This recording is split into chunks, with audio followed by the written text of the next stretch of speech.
할렐루야. 하나님께서 오늘도 우리 함께 하십니다. 더복되고 귀한 것으로 주님께 채우시기를 주님의 이름으로 축원합니다. 오늘 에스겔 말씀 가지고요, 새 영을 주며 라는 제목으로 같이 은혜를 나눕니다. 예전에 제가 이렇게 모임이 하나 있었습니다. 6가정이 모이는 모임인데 그 중에 4가정이 교회를 다니지 않는 사람들이었어요. 아주 교회를 다니지 않는 분들하고 또 어떻게 이렇게 저희가 모일 수 있는 기회가 있어서 한 달에 한 번씩 만남이 있었습니다. 그런데 그분들이 하는 말이 자기네들은 평생에 목사님하고 이렇게 가까이 앉은 건 처음이래요. 자기 평생에 목사님하고 이렇게 얘기해 본 것도 처음이라고 그러더라고요.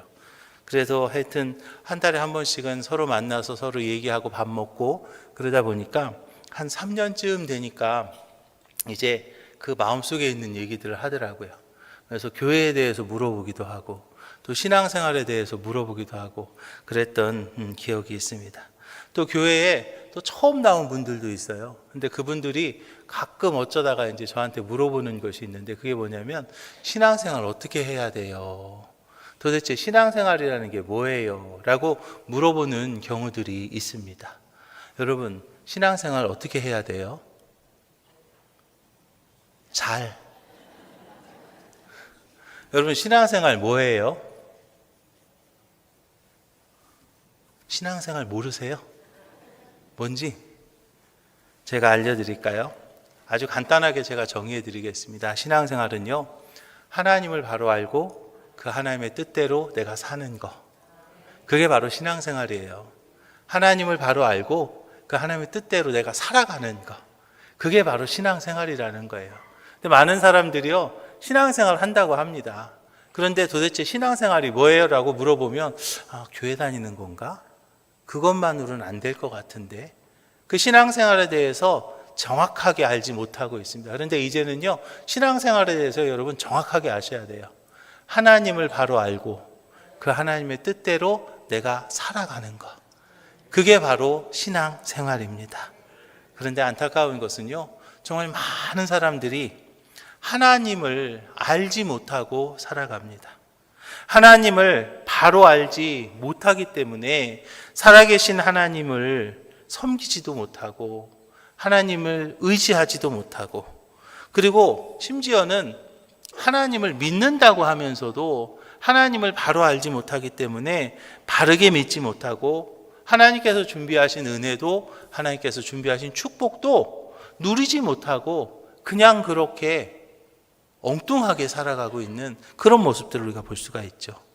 하나님이 세상을 창조하셨습니다. 그리고 지금도 하나님이 세상을 주관하고 계십니다. 하나님이 세상을 창조하신 이곳에서 지금도 하나님이 주관하시는 삶을, 세상을 우리가 살아가는데, 그런데 하나님을 알지 못하고 거기에서 살아간다? 그것은요, 너무나 큰 비극이죠. 너무나 안타까운 일입니다. 사실 어두운 길도 내가 아는 길은요, 그렇게 무섭지 않아요. 사실은 제가 오목천교회 처음에 왔을 때 2층 복도를 지나가는데요, 막 좀 무서웠어요. 낮에도 깜깜해요. 근데 요즘은요, 불 안 켜고 다닙니다. 왜냐하면 이제 내가 아는 길이니까. 처음에 제가 옛날에 원로 목사님 따라서 뒤에 가는데 왜 불도 안 켜고 다녀? 그랬었거든. 근데 요즘은요, 제가 불 안 켜고 그냥 다니거든요. 왜냐하면 너무나 잘 아는 길이니까 무섭지 않은 거예요. 마찬가지예요. 하나님께서 만드신 세상에 살면서 하나님을 바로 알면 우리는요, 복된 삶을 살 수가 있는 거예요. 다윗이 그랬고요, 사도 바울이 그랬어요. 기드온이 그랬습니다. 하나님에 대해서 정확하게 알았기 때문에 그들은 담대한 삶을 살 수 있었던 것이죠. 하나님을 아는 것, 그것이 바로 우리의 신앙생활의 가장 기본이 되는 것을 믿으시기 바랍니다. 우리는요, 하나님을 아는 거에서부터 시작해야 되는 거예요. 그래서 신앙생활이 어렵고, 그리고 신앙생활이 재미없고, 또 신앙생활이 좀 부담스럽다고 하는 분들, 손은 안 드셔도 됩니다. 그런 분들은요, 하나님을 먼저 알아가는 거에서부터, 거기에서부터 시작하면 이제 우리의 신앙생활이요, 쉬워질 수 있는 거예요. 그럼 우리가 알아야 될 하나님이 어떤 분이신가? 우리 하나님은요, 사랑의 하나님이세요. 우리 사랑의 하나님은요, 자신의 아들까지도 저와 여러분들을 위해서 아낌없이 내어놓을 수 있는, 우리를 그만큼 사랑해 주시는 그런 사랑의 하나님이시라는 거죠. 그 사랑의 하나님이 변함없이 지금도 나를, 여러분들을 사랑하고 계십니다. 또 우리 하나님은요, 능력의 하나님이세요. 전능하신 하나님이십니다. 세상을 창조하셨고요, 지금도 주관하고 계십니다. 어떤 때에는 잠깐 악한 자들이 좀 득세하는 것 같은 그런 모습을 볼 수도 있습니다. 그러나 결국에는 마지막에는 하나님께서 승리한다는 것을 우리는 기억해야 되겠습니다. 그리고 우리 하나님은요, 또 축복의 하나님이에요. 하나님은 축복이십니다. 하나님 우리에게 복 주고 복 주며 번성케 하고 또 번성케 하시겠다라고 말씀하셨습니다. 하나님은요, 우리에게 복 주시는 것을 기뻐하시는 분이심을 믿으시기 바랍니다. 그런데 우리가 삶 속에서 때때로 어려울 때가 있습니다. 힘들 때가 있는데 그때 우리는 그 하나님을요, 잊어버립니다. 사랑의 하나님, 능력의 하나님, 그 축복의 하나님을 잊어버리는 거예요. 그것을 의심하기도 하고요. 그런데 에스겔서가 쓰여지는 배경이 바로 그러한 때에 쓰여진 거예요. 사랑의 하나님을 잊어버리고요, 축복의 하나님을 잊어버리고요, 능력의 하나님을 잊어버린 그 포로로 잡혀가는 그때에 하나님께서는 에스겔 선지자를 보내주셔서 그들에게 희망의 말씀을 선포하고 있는 거죠. 그들에게 하나님께서는 소망의 말씀을 선포하고 있는 거예요. 그래서 에스겔서에서 보면 이스라엘 백성, 하나님의 백성의 상황을 골짜기의 마른 뼈로 표현하고 있지 않습니까? 바벨론 포로로 잡혀간 백성들이 오랜 그 포로 생활의 고난 가운데 소망을 잃어버리고 희망을 잃고 꿈도 없이 살아가는 그들에게 에스겔 선지자를 통하여서 하나님은 희망의 말씀, 소망의 말씀을 선포하는 것을 믿으시기 바랍니다. 이제 오늘 저와 여러분들에게도 하나님께서 말씀하시는 그 소망의 말씀이 우리들의 삶, 지금 참 어렵고 힘들게 살아가고 있는 우리들에게 하나님께서 말씀하시는 꿈과 소망이 되는 것을 믿으시기 바랍니다. 하나님께서는 에스겔 선지자를 통하여서 이스라엘 민족의 회복의 계획을 선포하셨어요.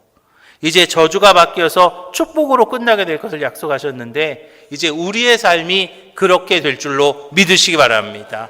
지금은 많이 어려울 수도 있고요, 지금 많이 힘들 수도 있고요, 지금은 내가 몸도 아프고 뭐 경제적인 어려움도 있고 또 여러 가지 힘든 영적으로 불편한 부분도 있고 여러 가지 것들이 지금 불편하고 어려운 삶이 내 안에, 내 앞에 닥쳐 있지만 하나님께 주시는 이 말씀 붙잡고 우리가 다시 일어나는 우리 오목천교회 모든 성도들이 되시기를 주님의 이름으로 부탁을 드립니다. 근데 하나님께서 이 약속을 주시면서요, 이스라엘 민족에게 요구하시는 것이 있더라는 거예요. 하나님께서 약속을 주시면서 내가 다시 세워줄 거야, 내가 다시 일으켜 주실 거야, 내가 다시 부흥케 할 거야 라고 말씀하시면서 그런데 너네들이 이거는 좀 해야겠어 라고 말씀하신 것이 있는데 이 말씀이 지금 우리가 다시 일어나야 될 저와 여러분들에게 주시는 하나님의 음성임을 믿으시기 바랍니다. 하나님은요, 먼저 우리에게 하나님이 싫어하는 것을 버려라 라고 말씀하고 있어요. 하나님이 싫어하는 것을 버려야 됩니다. 하나님이 싫어하는 것 버리시기 바랍니다.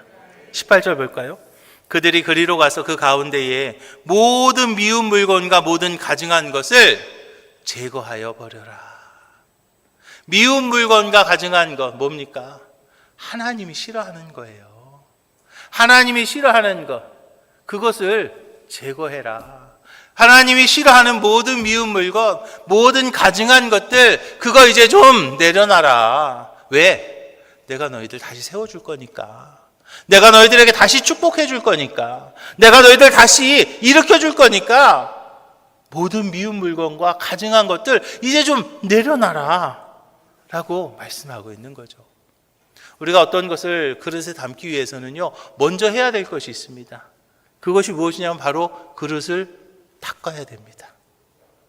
저희 와이프는 그걸 제일 싫어하는데요, 설거지 하는 거예요. 제일 싫다고 그러더라고요. 귀찮아 죽겠어. 그런데 해야 됩니다. 여러분, 그 더러운 곳에다 밥을 또 먹을 수는 없잖아요. 마찬가지입니다. 하나님께서 저와 여러분들에게 준비하신 은혜가 엄청나게 있습니다. 어마무시한 하나님의 크신 축복이 분명히 있는데요, 여러분들의 그릇이 더러워져 있다면, 여러분들의 그릇이 아직 정결하지 못하다면 이제 그것을요 내가 담을 수 없는 거 아닌가요? 예수님께서도 공생을 시작하시면서 맨 처음 마디가 무엇이었냐면 바로 회개하라, 천국이 가까웠느니라 라고 말씀하지 않으셨습니까?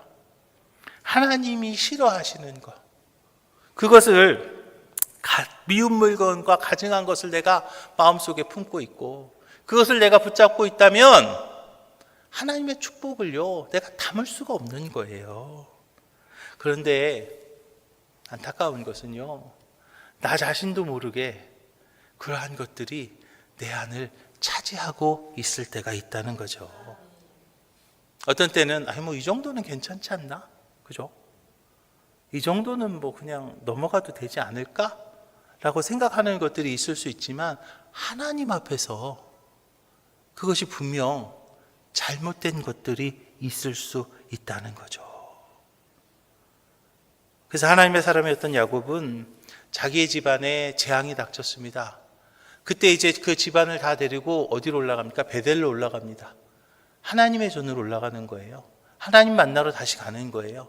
그런데 그때 제일 먼저 한 것이 뭔지 아십니까? 바로 자기 집안에 있던 이방 신상들, 그것을 다 제하고 그리고 나서 하나님 앞에 가는 거예요.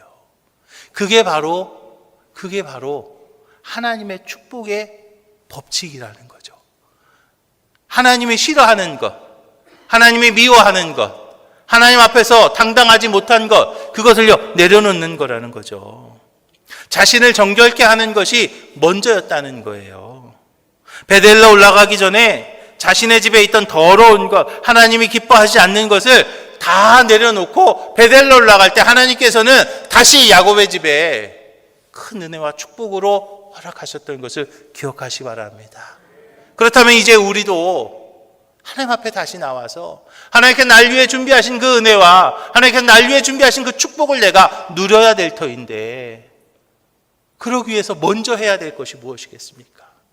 하나님 앞에서 당당하지 못한 것, 그것을 내려놓아야 되는데 가장 중요한 것 중에 하나가 바로 나의 마음이라는 거죠.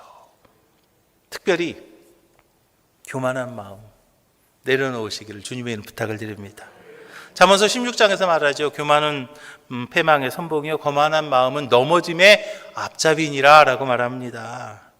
교만은요 패망의 선봉이고 살아계신 하나님을 두려워하지 않는 태도, 살아계신 하나님을 두려워할 줄 아는, 경외할 줄 아는 그런 마음이 우리에게 있어야 된다는 거예요. 근데 하나님이 없는 것처럼, 하나님이 나하고는 상관없는 것처럼, 그냥 내가 잘난 것처럼 살아가는 그 교만한 마음, 그것을 먼저 내려놓을 때에 하나님의 축복이 우리의 가정과 우리의 직장과 우리의 사업장에 차고 넘치게 될 줄로 믿으시기 바랍니다. 또 하나님 앞에서는요 우리가 불신을 내려놓을 줄 알아야 됩니다. 히브리서 11장에 보니까 믿음이 없이는 하나님을 기쁘게 하지 못하나니 하나님께 나아가는 자는 반드시 그가 계신 것과 또한 그가 자기를 찾는 자들에게 상 주시는 이심임을 믿어야 할지니라. 그랬어요. 하나님이요 반드시 계신다는 것. 많은 이들이 하나님이 없는 것처럼 살아갑니다. 하나님 보이지도 않는 것 같고, 하나님이 내 삶에 역사하시지도 않는 것 같고, 그냥 내가 알아서 하면 다 될 것 같고, 그냥 그렇게 살아가는 그런 안타까운 모습들이 있어요. 그런 모습이 있는데 하나님을 인정하지 않는 그 모습에 하나님께서 어떻게 축복하시겠냐는 거예요. 어떻게 하나님의 은혜를 받아낼 수 있겠냐는 거예요. 하나님이 계십니다. 하나님이 계십니다. 하나님이 계십니다. 그리고 그 하나님이 나에게 상 주시는 분이심을 믿으시기 바랍니다. 그 분명한 믿음이 있을 때에 하나님의 그 은혜와 하나님의 그 축복을 내가 붙잡고 내가 축복의 주인공이 될 수 있는 것을 믿으시기 바랍니다. 그리고 또 한 가지는요, 누굴 미워하는 마음을 좀 내려놓으시기 바랍니다. 마태복음 5장에 보니까요, 화평하게 하는 자는 복이 있나니 그들이 하나님의 아들의 일컬음을 받을 것이다 라고 그랬어요. 화평케 하는 자가 복이 있다 그랬어요. 우리는요 너무나 큰 사랑을 받지 않았습니까? 우리는 너무나 큰 은혜를 받았잖아요. 우리는 죄인이었어요. 그 죄 때문에 이 땅에서 고통받고 억압받고 힘들게 살다가 결국에는 죽어서까지도 지옥에 갈 수밖에 없었던 것이 제 모습입니다. 그리고 여러분들의 모습이에요. 그런데 하나님께서 우리를 지옥에 보낼 수가 없어서 하나밖에 없는 아들 예수님을 이 땅에 보내셨고, 그 예수님께서 십자가 달려 돌아가시면서 우리의 그 모든 죄를 다 담당해 주셨잖아요. 이제 우리가 그것을 믿기만 하면 나의 죄의 문제가 다 해결되고 우리는 더 이상 지옥 가지 않고 어디 가는 거예요? 천국 가는 거잖아요. 내가 여러분 뭐 하셨길래 그런 은혜를 받으셨습니까? 여러분 뭐 하셨길래 그런 사랑을 받으셨어요? 나는 아무것도 한 것 없지만 하나님이 우리에게 은혜 베푸신 거잖아요. 하나님이 우리에게 사랑해 주신 거잖아요. 그 큰 사랑을 내가 먼저 받았잖아요. 그 큰 은혜를 내가 먼저 받았잖아요. 그러니 좀 마음에 안 드는 누가 있어도요, 우리 서로 사랑하자고요. 우리 용서하자고요. 마음에 안 드는 사람이요 분명히 있지 않습니까? 지금 생각나는 그 사람 있죠? 옆에 있는 사람 쳐다보면 안 되고요. 생각나는 그 사람이 있어요. 그런데요, 아무리 미워도 우리가 좀 용서할 수 있어야 되겠어요. 그래야 내 마음이 깨끗해지는 것이고, 깨끗해진 내 그릇에 하나님께서 더 좋은 것으로, 더 복된 것으로 채우실 줄로 믿으시기 바랍니다.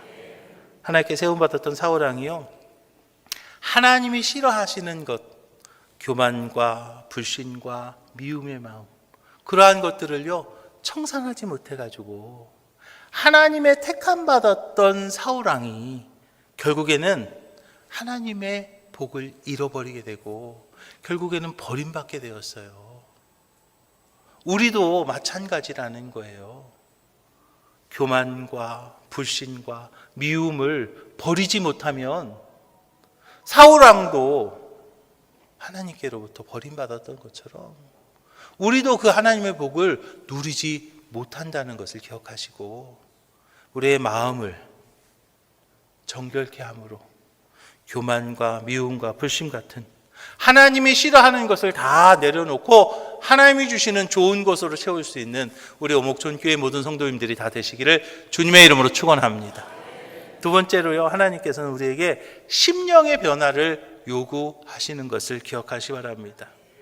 우리 이제 새 사람 돼야 돼요. 옛사람이 새 사람으로 바뀌어야 되는데 그러기 위해서는요, 심령의 변화가 있어야 됩니다. 영이 바뀌어야 된다는 거예요. 영이 바뀌어야 된다는 거죠.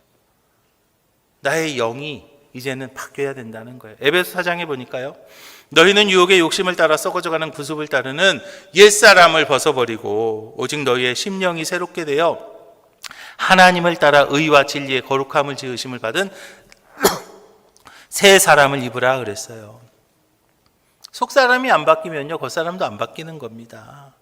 옷을 바꿔 입었다고 그 사람이 바뀌는 건 아닌 것처럼 말이죠.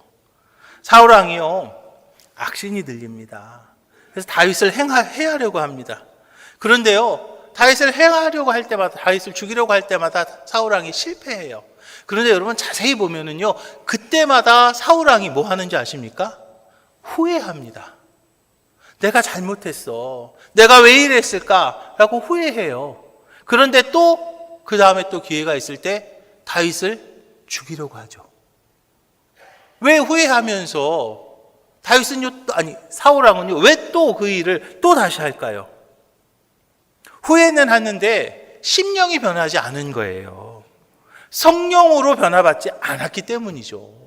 하나님의 영이 떠났기 때문이에요. 사람이라면 누구나 두 가지의 영이 함께 역사합니다. 악한 마음을 주는 잘못된 생각과 선한 마음을 주는 생각이 우리 속에서 언제나 싸움을 하고 있죠. 육신의 생각이 이기면 잘못된 삶을 살게 되고 영의 생각이 이기면 이제 귀한 삶을 사는 거예요. 마음속에서요, 언제나 그래, 사랑해야지, 그래, 용서해야지 라는 그런 마음도 있지만 또 한편에는 그런 게 있잖아요. 내가 내 눈에 흙이 들어가기 전에는 저거 그냥 절대로 용서 못해, 뭐 그런 생각도 있잖아요. 이제 이거 하면 안 되겠다, 이제는 절제해야지, 이제는 좀 조심해야 되겠다. 그런데 아유 그냥 한 번만 더 하면 좋겠다. 그런 마음이 언제나 이렇게 함께 하지 않습니까? 그런데 그 범위 속에서 승리할 수 있는 것은요, 성령이 나와 함께해야 이기게 되는 것을 믿으시기 바랍니다. 성령의 충만함이 임하여야 된다는 거죠. 하나님의 영이 나와 함께할 때 내가 그것을 이겨낼 수 있는 거라는 거죠. 엔도 슈샤쿠의 침묵이라는 책에 기치히로라는 사람이 나와요. 일본의 기독교 박해 시대에 경찰에게 잡혀갑니다. 예수 믿는다고.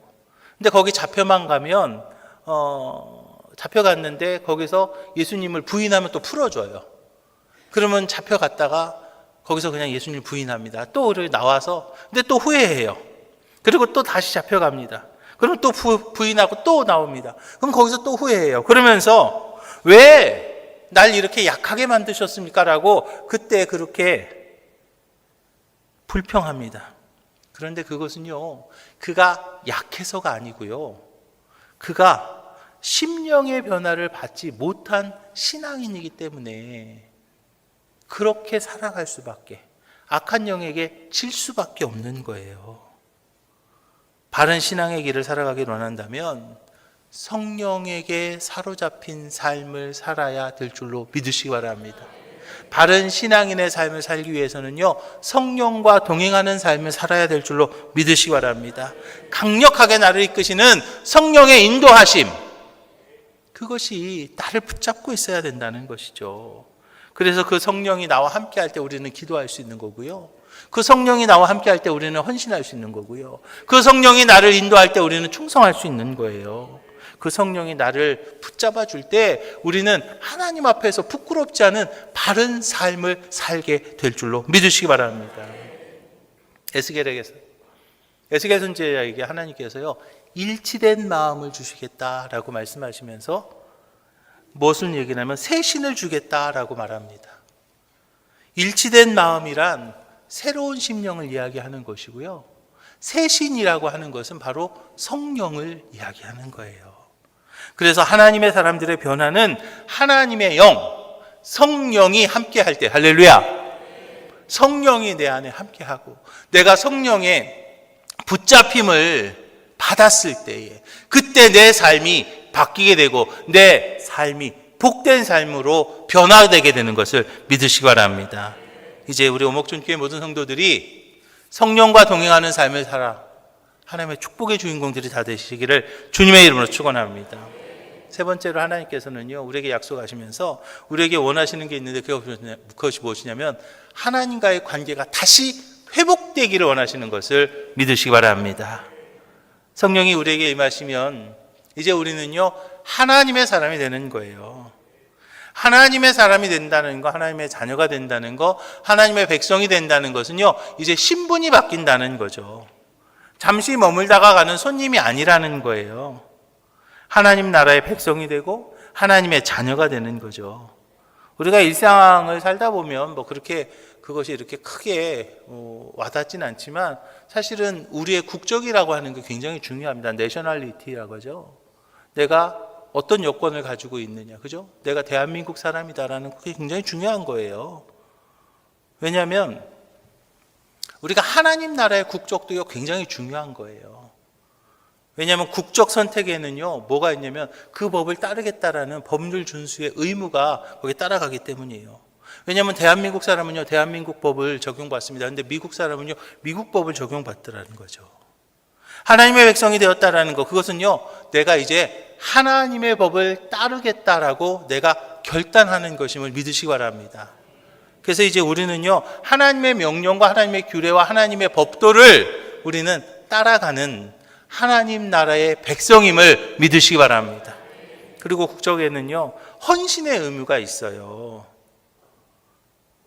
그 나라 사람들이 가져야 될 의무가 있거든요. 예전에 얼마 전이죠, 한참 좀 전인데 유승준이라는 그 가수가 그 국적 때문에 대법원 판결이 났는데 어쩌고 저쩌고 하고 뉴스에 난 적이 있었어요. 사회적 이슈가 되었어요. 근데 그게 다 전부는 아니겠지만 그 유승준이라는 그 가수가 국방의 의무를 감당하지 않고 한국적을 포기하고 미국적을 가졌기 때문에 그게 이슈가 된 거예요. 그 당시에 아마 유승준이 그 자신의 의무를 다 감당했더라면 아마 지금까지 이렇게 많은 사람들에게 손가락질 받지는 않았을 겁니다. 마찬가지예요. 하나님의 백성이 되었다라는 거, 그거는요, 하나님의 백성으로서의 의무를 감당할 줄 알아야 된다는 거예요. 하나님의 백성은요, 하나님 나라를 위해 충성할 수 있어야 되겠고요, 사단과의 그 영적 전쟁에서 헌신하겠다라는 그런 각오가 있어야 되는 것을 믿으시기 바랍니다. 그리고 또 국적을 선택할 때에는요, 그 나라의 보호를 받고 책임을 받겠다라는 선택이 되는 거예요. 미국 백성이 되면 미국인은 미국이라는 나라에서 책임을 지고요, 대한민국 사람은요, 대한민국이라는 나라에서 책임을 지더라는 거예요. 심지어 전쟁이 끝났어도 미군들이 자기 그 미군 병사들의 그 유해 발굴을 해가지고 그 유골이라도 다시 고국으로 송환하겠다라고 하면서 그것을 유골을 발굴하는 그런 모습을 보지 않습니까? 하나님 나라도 마찬가지예요. 하나님도요, 우리 당신의 백성, 저와 여러분들을 하나님께서 책임지실 줄로 믿으시기 바랍니다. 그런데 너무나 감사한 것은요, 우리가 구하기도 전에 하나님께서는 미리 준비해 놓으신 줄로 믿으시기 바랍니다. 그 가장 대표적인 것이 무엇인가 하면 바로 십자가 보혈입니다. 하나님께서는요, 이미 예수 그리스도를 이 땅에 보내셨고 십자가 보혈의 능력으로 저와 여러분들의 죄의 문제를 이미 해결하기 위해서 이미 준비해 놓으신 거예요. 내가 해야 되는 것은 무엇인가? 바로 그냥 믿기만 하면, 할렐루야, 내가 믿기만 하면 그러면 이제 나의 죄의 문제가 해결되고 하나님 나라의 백성이 되는 것을 기억하시기 바랍니다. 이렇게 하나님께서는요, 여호와 이레의 하나님이시잖아요. 아브라함에게 번제를 드리라고 명령하시면서 이미 양을 준비해 놓으신 분이 바로 우리 아버지 하나님이세요. 이렇게 하나님께서는요, 하나님을 위한 삶을 살려는 결단만 하면 이제 책임져 주시는 것을 기억하시기 바랍니다. 사랑하는 오목전교회 성도 여러분, 하나님의 은혜가 회복되기를 주님의 이름으로 축원합니다. 하나님의 축복이 여러분들의 삶 가운데 넘쳐나기를 주님의 이름으로 축원합니다. 하나님의 은혜가 회복되고 하나님의 축복의 주인공이 되기 위해서는요, 우리가 바로 하나님과의 바른 관계를 유지하고 하나님과의 바른 관계가 다시 회복되어야 될 줄로 믿으시기 바랍니다. 이제 우리는 예수 그리스도 보혈의 공로로 하나님의 자녀가 되었습니다. 이제 우리는요, 하나님의 자녀답게 살아가야 되겠습니다. 나의 삶의 방향, 그의 나라와 그의 의를 구하는 나의 삶의 방향이 바로 세워져야 되겠고요, 나의 삶의 목표, 하나님의 영광을 돌리기 위한 나의 삶의 목표가 바로 세워져야 되겠습니다. 그리고 내 삶의 의미, 하나님을 기쁘시게 하는 내 삶의 의미가 바로 세워지는 우리 오목전교회 모든 성도들이 되시기를 주님의 이름 부탁을 드립니다. 21절 마지막 절 보니까요, 뭐라고 말씀하시냐면, 그러나 미운 것과 가증한 것을 마음으로 따르는 자는 내가 그 행위대로 그 머리에 갚으리라. 나 주 여호와의 말이니라 그랬어요. 오늘 본문은요, 하나님께서 이제 저와 여러분들을 책임져 주시겠다, 하나님께서 저와 여러분들 다시 회복시켜 주시겠다. 지금 바벨론 포로 시대와 같은 그런 어려움 가운데 우리가 있지만, 그러나 하나님께서는 저와 여러분들을 다시 회복시켜 주시겠다고, 저와 여러분들을 다시 세워주시겠다고 약속하고 계시는 거예요. 그런데 맨 마지막 절에서 뭐라고 말씀하십니까? 미운 것과 가증한 것을 마음으로 따르는 자는 내가 그 행위대로 그 머리에 갚으겠다. 청산할 것을 이미 청산하고, 버릴 것을 이제 다 버리고, 내려놓을 것을 이제는 다 내려놓고 진정 하나님만 바라보며 하나님의 자녀답게 하나님 앞에서 부끄럽지 않은 그런 이들이 되올 때 하나님께서 약속하신 그 은혜가 우리의 삶 가운데 임하게 될 줄로 믿으시기 바랍니다. 저는 마지막 절 보면서 그 행위대로 그 머리에 갚으리라, 이 단어가요, 너무나 가슴을 찌릅니다. 얼마나 두렵고 떨리는 말씀인지 알 수가 없어요. 우리의 신앙, 여러분들 신앙생활 하신다고 하는데요. 나 예수 믿는 사람이라고 말하는데요. 우리의 신앙, 하나님 앞에서 부끄럽지 않은 모습이어야 되겠습니다. 나의 신앙은요, 행위로 보여지는 거기 때문이에요.